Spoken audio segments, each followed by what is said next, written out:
Good evening, everybody. Welcome to the fireside chat of the MBA department of Swami Vivekananda Group of Institutes. Today, we are having with us Mr. Piyush Kankaria, who is a co-founder of Yellow Straw, the famous juice destinations of the city. So we are privileged enough to have Piyush with us. Welcome, Piyush, to our show. Thank you. Thank you, Amitabha. Yeah, actually, my first question is how you have started your entrepreneurial journey. Have you started this entrepreneurship from the very beginning of your career or something else? So that we just want to know. Not really. So I am software engineer by professional, and you guys would be laughing. What is a software engineer Okay. doing with the food business, as usual? So I was always a foodie, a very passionate foodie. In fact, even during my college days, engineering days, I used to cook a lot, try a lot of food.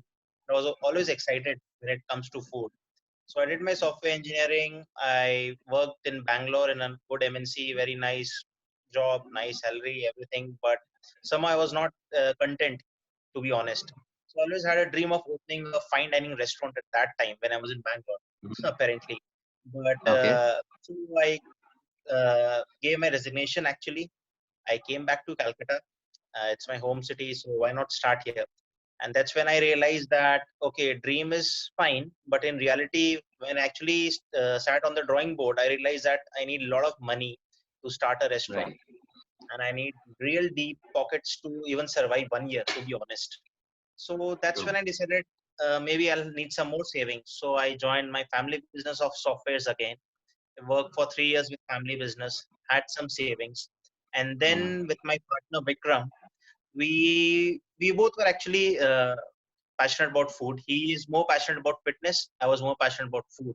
So we were Mhm. contemplating we should do something in this QSR space because that is something where we can scale easily, we can expand easily, and at the same time grow in a good pace. So we did a research for around 9 months. We figured Mhm. out that there were a lot of QSR brands in tea, coffee, snacks, etc., etc. But when it comes to fresh juices, there was not even a single pan-India national brand, or not even a local brand which has like 10 outlets or 20 outlets. Like Mhm. luckily, Touchwood what we achieved today. So that's where how it all started, and we thought, why not start with fresh juices? And that's how the Yellow Straw started. That's great. That's a nice interest from software to juice. So that's really Yeah. interesting. And that is inspirational for many people also that they can ship like this and be successful. So what are the product lines you are having right now? I mean, other than juice, you are having some other products? Yes, when we started, as they say, when you plan a startup, I mean, you don't really plan a startup, to be honest. Planning is not the right word. When you actually Mhm. jump into starting something, so you learn as you grow. So we started only with fresh juices with our first store. Within few months, we had fresh fruit shakes. So the Mhm. differentiator was our shakes were only made of fresh fruits, no syrups, no fruit crush, nothing. If it's seasonal, it's available, then only we made that. Then we grew gradually. Then we realized a lot of kids had a demand for ice cream. So how we could bring ice cream into a product range by adding fruit sundaes. So we combined Mhm. freshly chopped fruits with ice cream. So that's how we started tapping the kids market and something who had a sweet tooth, a dessert market, to be honest. And gradually, as we are growing, when we basically reach the corporate areas of the city, there is Sector 5 Rajarat, we figured out a lot of people were asking for why don't you start fruit salads? So then we Mhm. started our fruit salads. And then people were coming, when they come to our outlet, they used to think only as a juice center or a beverage center. So we thought, why don't we have some healthy munches? So we never thought of adding French fries or samosas or anything. We started with brown bread sandwiches, brown bread Okay. toasts. That's how we evolved. So right now we have juices. We have single fruit juices. We have mixed fruit juices, our signature juices. We have fruit shakes. We have non-fruit shakes. We have fruit sundaes. We have fruit salads. We have toasties. We have grilled sandwiches. So that's our product range more or less. And Okay, yes, that's not to wonderful. So forget, many product lines. all Yeah. all our juices and shakes are 100% water free. That's one of our USP. Okay. That's wonderful. That's wonderful actually. So how many number of outlets right now you are having? So right now we are having 11 outlets in Kolkata. Okay. Any other cities you have ventured into, not or just Not Kolkata right yet. now? Honestly, not yet. We have not yet ventured, but we before pre-lockdown we were actually exploring two cities, Hyderabad and Pune, and we already started our research for Hyderabad in fact. So we visited Okay. the city to study the market because there's a very big demand of juices in that part of the country. Right. True. So, True. True. but as things stand today, as of now, we don't want to move to any other city in immediate future. But yes, that is something in line in my mind. Right. Great. Because yes, I have been to Hyderabad several times. I have found that really, fruit juices are in great demand out, especially in Hyderabad. I have seen. Yeah. Correct. Um, so your expansion plan is like that only, right? I mean, after lockdown, you may be thinking of getting into the other cities like Hyderabad. That's the thing. Yes, yes, for sure. Yeah, Okay. definitely. But the during this lockdown period, I have seen that several companies are venturing into these essentials deliveries, like say for example, grocery deliveries. Even the Wow Momo have entered the market, Correct. right? So I Correct. have heard that. So do you have any plan regarding that? I mean, are you planning to get into So that more? honestly, even before the government announced a national lockdown, our state, I believe, announced the lockdown before even the central government announced.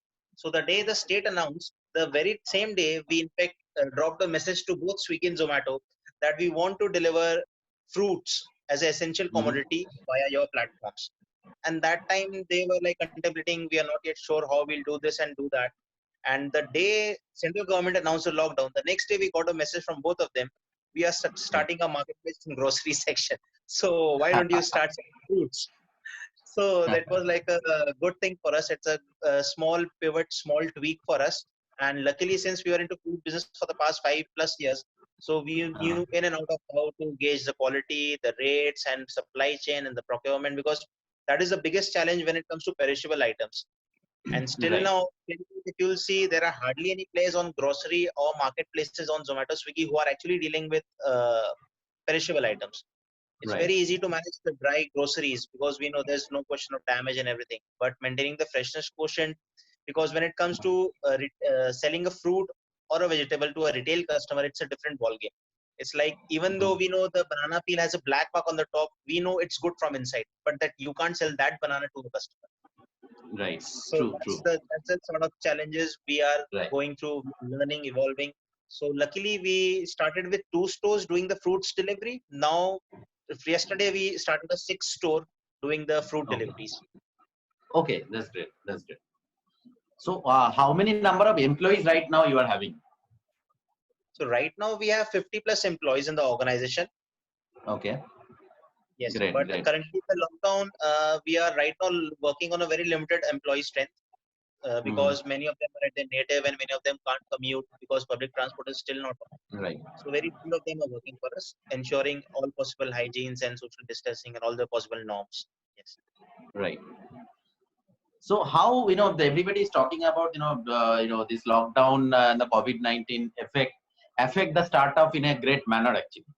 So what's your take on that actually? How this lockdown or the affecting the startups?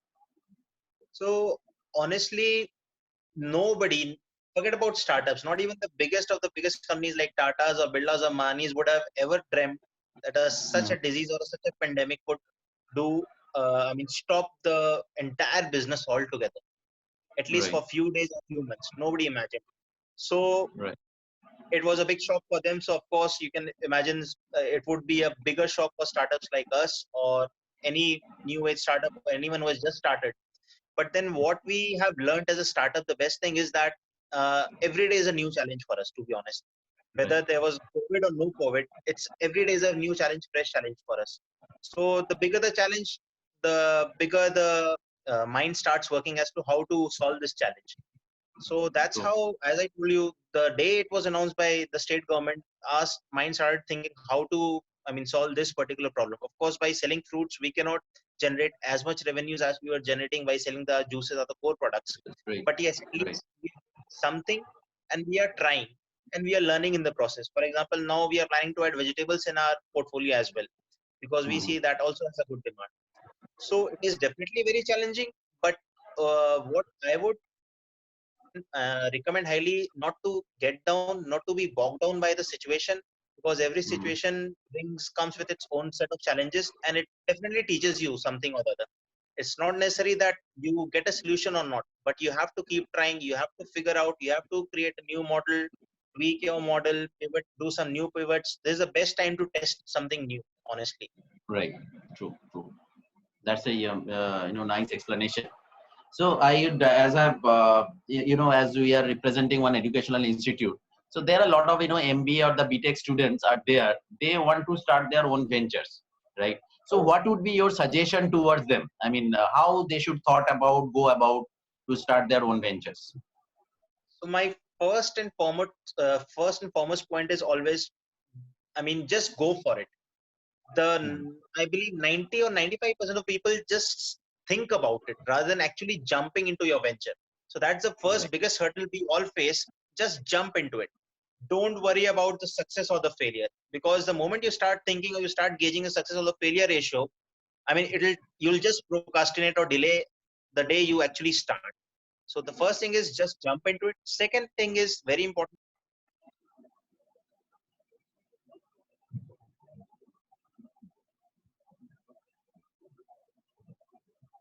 Start with yeah we start so we start with a certain set of vision.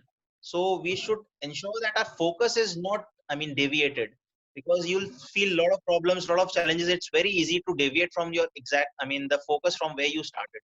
So maintain your Right. focus. Be determined more than 100%. There'll be a lot of people who will be like at the same time motivating you, but at the same time there'll be a lot of people who will be criticizing you. Take them in a healthy way. Don't be disheartened. Be determined. If you have enough confidence on your product or your services and you are focused enough and you give your more than 100%, there's no way anyone can stop. It's as simple as that. Right. Right. Right. Thank you so much. And the last question to you, as you are from corporate as well, you have served the corporate for some time, and you are dealing with the corporate client. So there are people who want to get into corporate as an employee. So what would be your suggestion? How to be, ready for the corporate, especially in this, the situations, challenging situations actually. Correct. Ideally, as an outsider, since I'm no longer into corporate, as in I'm no longer doing a service or a job. So as an outsider, I feel uh, being into a corporate job might feel safe at this point of time, but yeah, it comes with its own set of challenges. I mean, everything looks greener on the other side. When you are doing a job, you feel you should do your business. When you're in a business, you always feel the corporate side or the job side was much better or much safer option. So Right. there's nothing like, there's nothing good, nothing bad. It's your personal choice, your personal career. So whatever you do, do with the best possible determination and focus. That's all I would like to suggest. Right, right. Okay, thank you so much. Thank you so much. Actually, that was a long pending introduction. We have actually discussed a lot of time, but could not Right. make it because of your time, our time. But this lockdown has enabled us to interact at least, virtually. So Correct. thank you so much for your valuable opinions, actually. But definitely, we would like to invite you at our campus whenever the lockdown would be over. So if you For can and sure. directly interact with the students, actually, For right? sure. I So would. it was nice interaction, Yeah. Thank right? you so much. It So, was nice having this chat. yeah. Thank you. Thank you so much for being with us. Okay. Chalo, bye. All Okay. the Bye. best. Take care. Yeah.